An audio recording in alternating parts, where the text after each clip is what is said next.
Assalamualaikum dan salam sejahtera.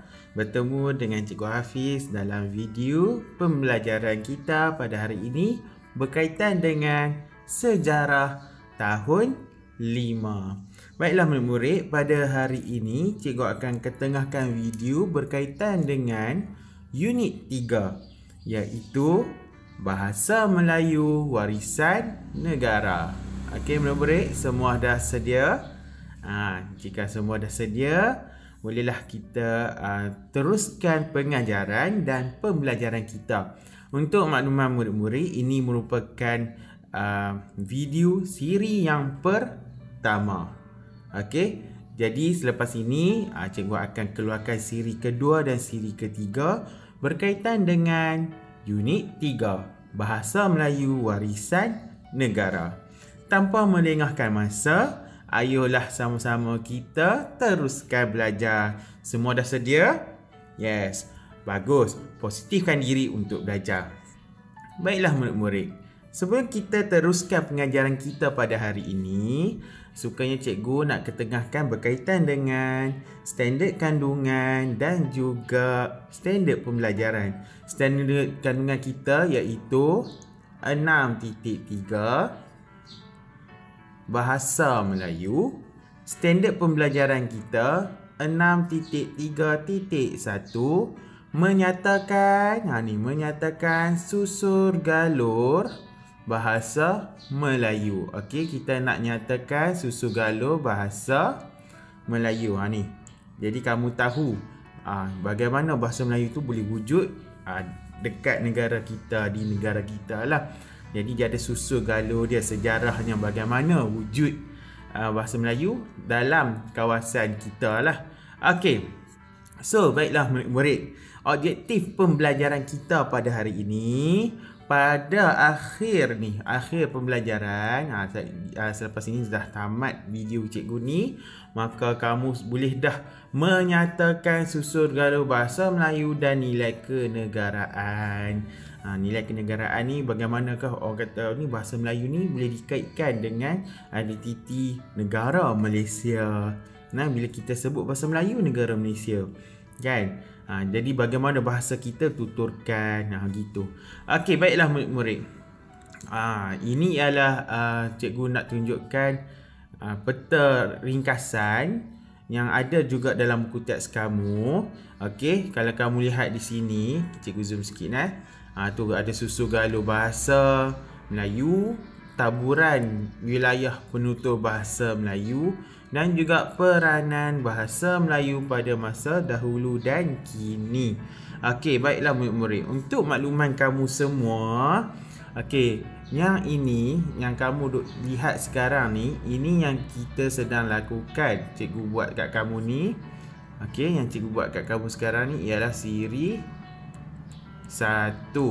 Okey, untuk siri kedua video cikgu nanti, cikgu akan ketengahkan berkaitan dengan taburan wilayah penutur bahasa Melayu. Yang ini cikgu akan buat masa siri 2. Nantikan video kedua cikgu akan berceritalah, kita bercerita santai tentang taburan wilayah penutur bahasa Melayu. Dan yang ini pula peranan bahasa Melayu masa dahulu dan kini. Yang ini cikgu akan buat masa siri 3. Jadi nantikanlah untuk pembelajaran kita berkaitan dengan unit 3. Okey, baiklah. Ini cikgu ada zoom kat kamu. Jadi sebenarnya mudah saja video kita pada hari ini. Kamu hanya perlu tahu susur galur ini iaitu daripada filum Austric, kemudian kepada rumpun Austronesia dan kepada bahasa Melayu. Ini ialah kronologi perkembangan bahasa Melayu. Okey, kalau kamu nak tahu daripada Austric ni, sebenarnya ni dia bila dia pergi ke kelompok selepas 2500 tahun kemudian, dia terbagi kepada 4 pecahan. Salah satunya adalah Austronesia. Dia ada lagi Polynesia, sebagainya. Ada 4 kumpulan. Tetapi dalam bahasa Melayu kita adalah kelompok rumpun Austronesia. Tak apa. Tahun 5 kamu ambil tahu yang tu dulu. Okey? Jadi yang ni kita akan cerita lebih lanjut. Okey, ayuh kita baca sama-sama. Bahasa ialah alat perhubungan manusia. Okey, ini dari segi istilah, bahasa alat perhubungan manusia. Jadi cikgu bercakap dengan kamu pun menggunakan komunikasi bahasa alat. Kalau kamu belajar bahasa Inggeris, you need to speak English very well. Kan, guna bahasa Inggeris. Kan, yang mana murid yang belajar DLP Sains, jadi dia Sains dan Matematik bahasa Inggeris menggunakan bahasa Inggeris sebagai alat perhubungan. Betul tak? Sekarang kita menggunakan bahasa Melayu untuk belajar sejarah. Okey, ayuh kita baca. Bahasa Melayu berasal daripada filem yang disebut Australia. Filem. Okey, yang tadi kamu tengok satu kelompok besar ni. Dia ada satu kelompok besar, nama dia Australia. Tak apa, boleh lah tu. Okey, selepas 2,500 tahun ke 5,000 tahun, dia ada perubahan. Dia terpecah kepada 4 pula. Dia ada Austronesia yang cikgu sebut, Polynesia, Melanesia, apa tu, ada lagi lah 4 tu, tapi kita nak tengok Pronesia saja. Okey, bahasa Melayu merupakan antara ribuan bahasa yang berbeza dan dipertuturkan di alam Melayu. Bahasa Melayu yang terkenal di dunia bersifat terbuka, mudah menerima unsur luar menjadikannya sebagai bahasa yang terus berkembang. Okey, kalau kamu nak tahu masa zaman Kesultanan Melaka, pada zaman berkenaan pada zaman dulu sekalipun, bahasa Melayu ni merupakan bahasa lingua franca yang mana digunakan di seluruh negara dunia ni pakai. Jadi sampai orang menguasai bahasa Melayu ini, kalau siapa tak kuasai, maka ia dianggap ketinggalan zaman pada waktu tersebut. Jadi begitu susu galur ni. Okey, kalau kamu tengok sini kat Golosari ni, dia kita lihat. Sini nampak ni, dia kata apa? Filem ni kelompok bahasa induknya berusia 5,000 tahun ke atas. Rumpun, ni dia rumpun.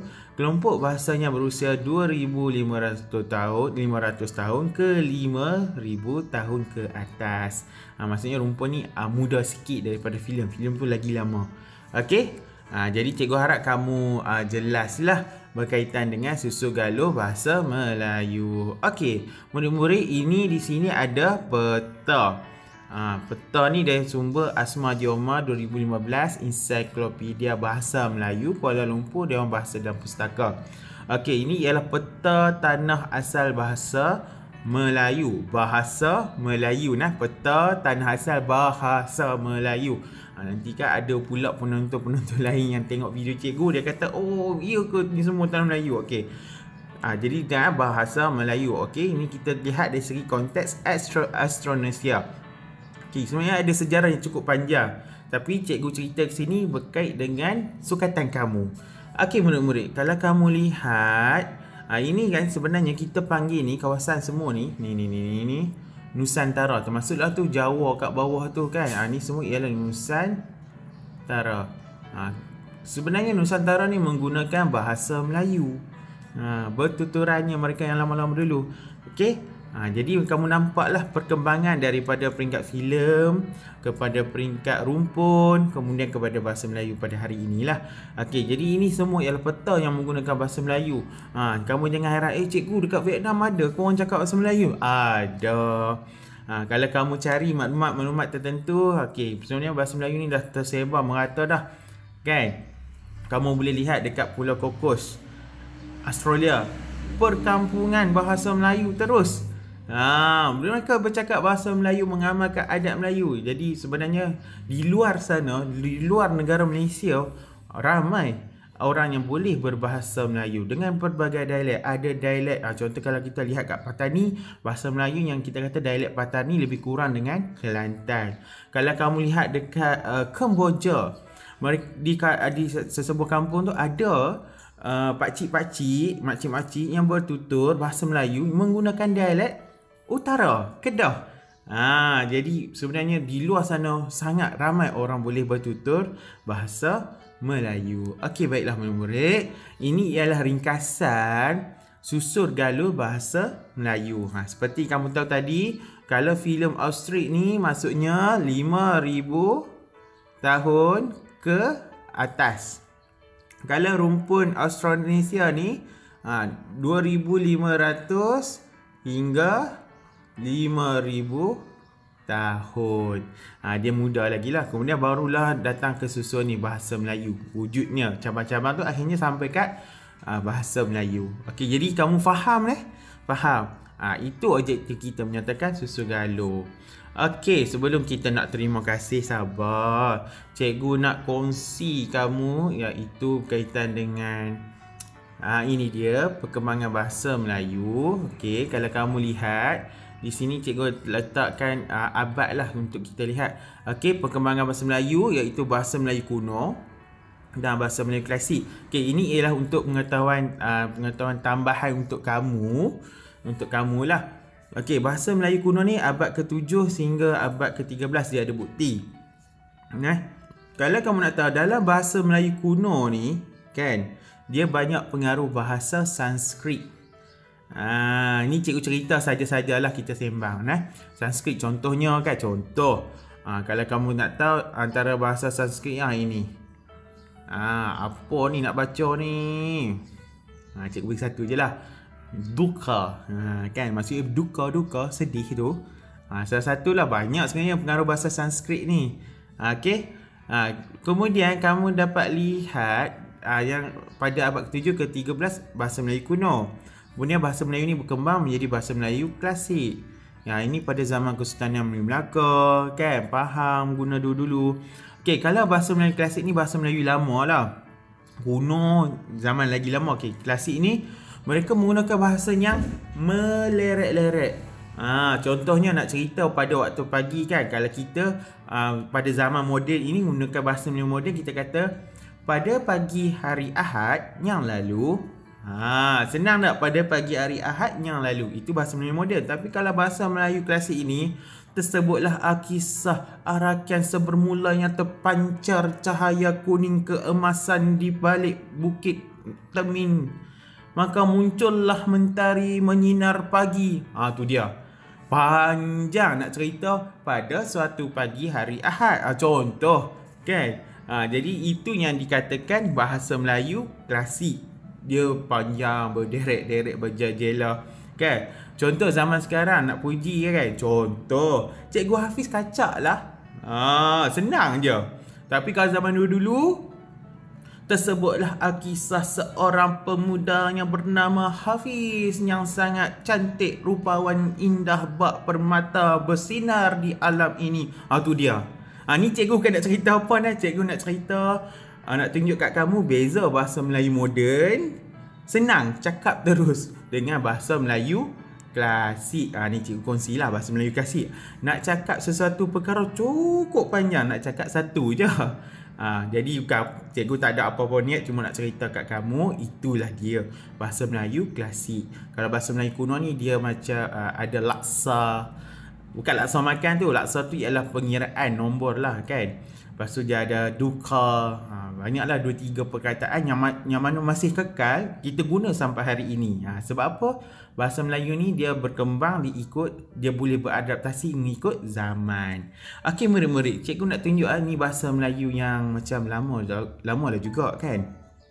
Ni ini lebih kurang dalam tahun 60-an, 70-an punya bahasa. Ini kamu kalau jumpa lah. Boleh baca. Masa ia tidur. Masa ia tidur. Nampak? Kan? Tidur. Kalau bahasa Melayu sekarang kita ajar macam mana? Tidur. Kan? Datang beberapa ekor burung. Tempuar ke sarangnya. Kalau kita ke sarangnya lah kan. Bukan cikgu nak perbetulkan ejaan tak. Ini cikgu nak tunjuk perbezaan bahasa Melayu moden kita pada hari ini dengan bahasa Melayu tahun lebih kurang 60-an 70-an ni. Tengok dulu, lihat sini. Burung tempuar itu nampak Yusuf sedang tidur. Ulang balik. Ia pun berbunyi di atas pokok itu. Mendengar bising itu, Yusuf pun terjaga. Yusuf mendongak ke atas. Dilihatnya. Kalau zaman sekarang punya bahasa moden, kita tak ada dah ni, simpang-sempang ni. Jadi jangan tulis dalam buku, dalam karangan kamu lah, salah nantinya. Tak ada. ada banyak burung-burung tempur. Ha, tu dia. Kan? No? Ada lagi? Oh, ada. Okey, cuba lihat. Tu buku ni tahun 1970-an murid-murid. Tengok sini tu. 1971, bahasa 70-an ni. Okey, Yusuf perhatikan burung-burung itu.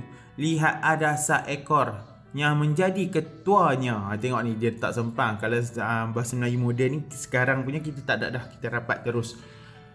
Burung-burung tempurnya lain mengikut perintah. Tu dia. Janganlah kamu duk tulis pula dalam karangan kamu. Tak boleh. Salah jadinya. Ketuanya itu, burung-burung itu mengambil daun-daun lalang untuk membetulkan sarang masing-masing. Cuma cikgu nak cerita dekat sini. Ni tahun 1970-an punya teks. Nampak?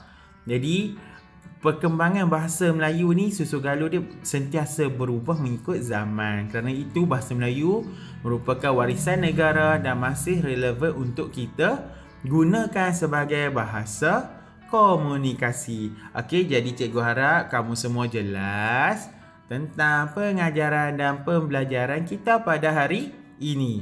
Okey, murid-murid. InsyaAllah dalam masa terdekat cikgu akan muat naik video PDPR Sejarah tahun 5 Unit 3 siri kedua. Nantikan.